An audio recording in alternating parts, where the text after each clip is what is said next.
Which Niners team was better overall, 2011 versus 2019? Hold on. To me, 2011 were a little bit more special with Harbaugh loving the show. What do you think? Well, those Harbaugh teams were the first playoff teams I ever saw for the 49ers, so they'll always hold a special place in my heart because I didn't know what winning football looked like at Candlestick, except for the away teams.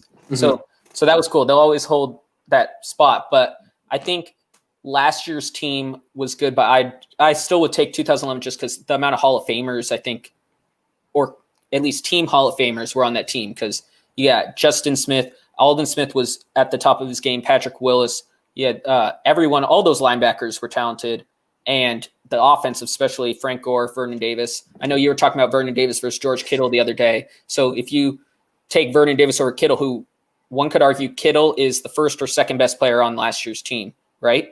First or second. And then if you think Vernon Davis was better than Kittle, at least that year, was Vernon Davis a top 3 player on that team? Because I don't think he was, at least because I think it was Patrick Willis, Aldon Smith, and whoever you had on that defense. I'm going to disagree with you here, Maverick. I think the more that I think about it, I really think that 2019 Niners team was the best Niners team they've had since 1994. And here's why.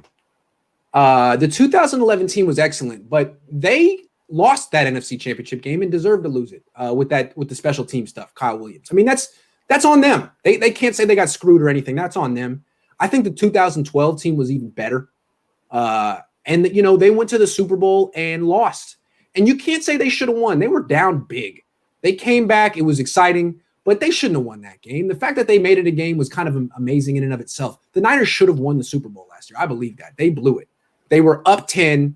They were passing the ball when they should have ran it. They should have won that Super Bowl last year, and that's going to haunt them for a very long time that they basically gave it away. So I still think that Niners team last year, that defense can compete with any Niners defense in franchise history, I think, especially when it was healthy. And, Jimmy wasn't the best Niners quarterback of all time, but that Niners run game's got to be as good as any Niners run game of all time. So I think that team last year was better. But I don't know.